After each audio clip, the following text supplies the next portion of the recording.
Hello दोस्तों, मैं दिनेश की ओर आप सबका स्वागत है न्यूमरोलॉजिकल कैलकुलेशन के अंदर।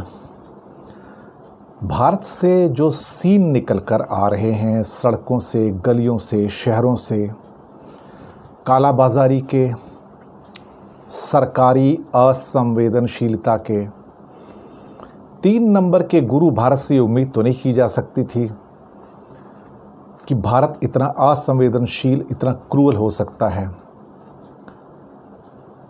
दरअसल अब ऐसा लग रहा है, कहते हैं कि 2 परिस्थितियां ऐसी होती हैं जिसके अंदर एक देश का चरित्र निकल कर आता है, कैरेक्टर। एक, जब उसके पास बहुत ज़्यादा दौलत हो जाए, पैसा हो जाए, तब उसका चरित्र निकल कर आता है कि उसका असली कैरेक्टर क्या है। और एक वो जो बहुत बड़ा संकट में घिर जाए एक देश, तब उसका चरित्र समझ में आता है। एक चरित्र जापान का था जो वर्ल्ड वॉर 2 के बाद भी समझ में आया लोगों को, और उस चरित्र ने उसे महान बना दिया। एक चरित्र भारत का है जहां हर जगह आपको बेईमानी और चरित्रहीनता नजर आती है। अब तो ऐसा लगता है कि चंद लोगों को छोड़ दिया जाए, कुछ लोगों को जो सेवा में लगे हुए हैं, जो वास्तव में ही मानवता की सेवा करते हैं, उन चंद लोगों को छोड़ के अब ऐसा लगता है कि ये पूरा का पूरा देश एक चरित्रहीन देश है, एक बेईमान देश है, एक egoistic, adamant and arrogant country है, जो पैसे के लिए अपनी माँ को भी बेच सकता है, जो पैसे के लिए देश को भी बेच सकता है, जो पैसे के लिए अपना ईमान भी बेच सकता है, जो पैसे के लिए सब कुछ बेच सकता है।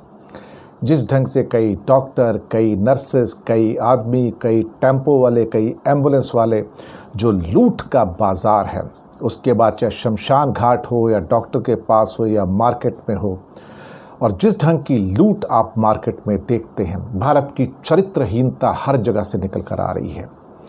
और ये चरित्रहीनता जो समाज के अंदर है, वही नेताओं के अंदर परिलक्षित हो रही है। भारत के नेता इतने चरित्रहीन हो सकते हैं, कभी सोचा नहीं था। चरित्रहीन तो थे, लेकिन इस लिमिट तक चरित्रहीन हो सकते हैं, सोचा नहीं था। आज उनके मुंह से एक उफ नहीं निकलती है सरकारों से कि इतने लोग मर गए, तो संवेदना भी व्यक्त कर दें। ये लोग संवेदना भी व्यक्त नहीं करते हैं, इनको दुख ही नहीं है। ये पत्थरों के बने हुए लोग हैं।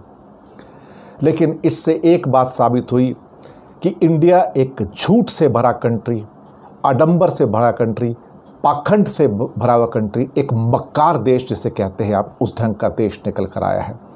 इसलिए आज दुनिया के सारे पेपर भारत और भारत के नेताओं के प्रति एक ही शब्द लिखते हैं कि ये सब लोग एडमेंट, एरोगेंट, ईगोइस्टिक, अनपढ़, नासमझ और बेवकूफ़ किस्म के इंसान, जो चरित्रहीन इंसान हैं, यही भारत की चरित्रहीनता इस टाइम निकल कर आ रही है।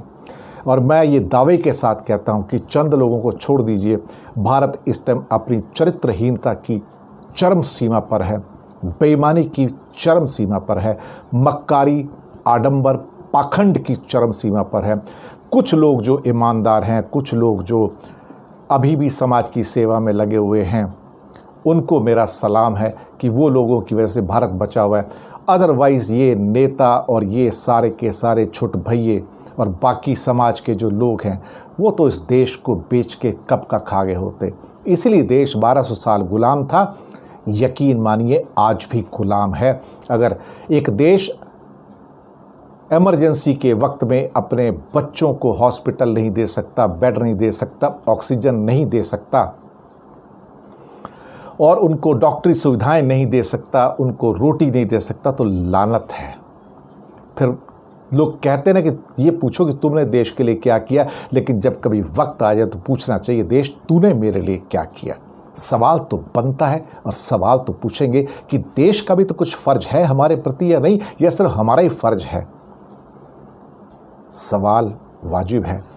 लेकिन 5 नंबर इस मरकरी के साल में राहु से निकल कर आए हैं, और 3 नंबर का भारत आज बेशर्मी, बेहया, बदतमीज़ी और जिसे कहते हैं बेहुदगी की सारी सीमाएं क्रॉस कर चुका है, चरित्रहीनता की सारी सीमाएं क्रॉस कर चुका है। भारत सबके सामने एक liar, manipulator and a characterless nation के रूप में निकल आया, जो अपनी मौतों के ऊपर भी खेल खेलता है, उसके आंकड़े भी प्रिंट नहीं करता है। जहां 20 लाख लोग मरते हैं और 2 लाख दिखाता है, इससे बड़ी शर्म की बात एक देश के लिए क्या हो सकती है? आप खुद सोच सकते हैं। धन्यवाद आपका।